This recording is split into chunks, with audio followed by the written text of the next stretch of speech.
Advertising is everywhere. We see it on the TV, hear it on the radio, and see it on billboards as we drive. So the natural question becomes, are our morals being shaped by the media?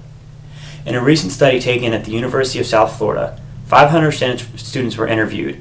80% said yes, 10% said no, and another 10% was undecided. In a similar study taken by the Cultural and Media Institute, 74% of Americans believe our morals are being shaped by the media, and only 7% said no.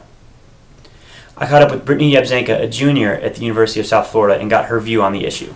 You can't escape the ads, their content, even, they're on the cereal that you eat in the morning, and then the milk you pour your cereal, or milk you pour on your cereal, the refrigerator magnets that you put the milk back into, they're everywhere, TV, radio. So advertisers know what they're doing. They use the humor that you like to get to you.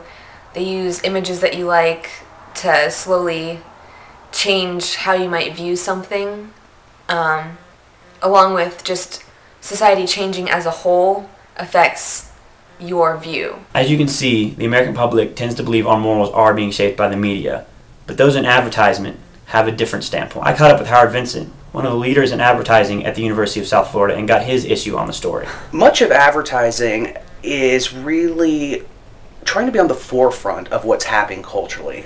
We spend a great deal of time in advertising learning from and living with people in order to best reflect changing values, changing beliefs, changing thoughts, changing behaviors as it occurs within society.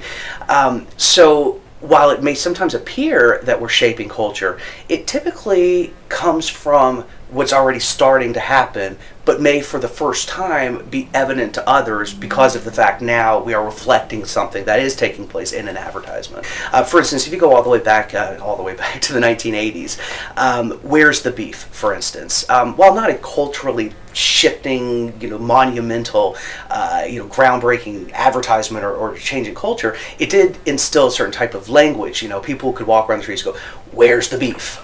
Heck, just a few years ago, walking around at a football game, how many young men did I see, yelling at each other, "What's up? What's up?" So to one degree, it becomes part of the language or the lexicon, but not so much actually changing culture overall. I think maybe recently the closest I might say that would occur would be, say, with Apple Computer. Apple computers were always the small challenger brand to IBM and ultimately all the PC clones that came about.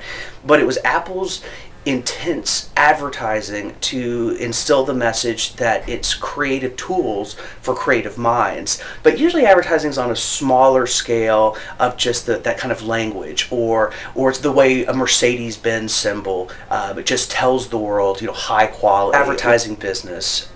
One of the famous quotations, and I'm going to butcher it, so loosely adapted from David Ogilvy, is treat the consumer with respect. Speak to her as if she were your wife. And David Ogilvy said that because he wanted all of his employees and all people who make advertising to realize that our job is not to lie, mislead, or manipulate.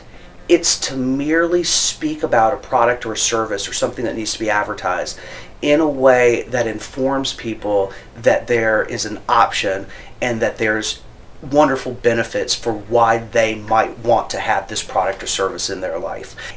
I would say advertising is generally derived from a belief about what we think people want or need, either because they've directly told us or because we have ascertained or looked into how they act and behave and think that we have a product or service that just needs to be spoken about differently.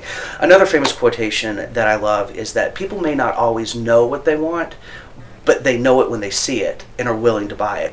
So in my belief, advertising does not necessarily deceive and beat people over the head and say you must have it. However, advertising always puts a product or service in the absolute most positive light possible and doesn't really address the negatives in order to instill that desire that may not necessarily be there if you had not seen the ad. As you can see, there are two conflicting stories here. Advertising says that they're just reflecting the American public, and the American public says advertising is pushing their morals on them. Whichever side you believe is up to you. But there's one thing to be certain: advertising is not going away anytime soon.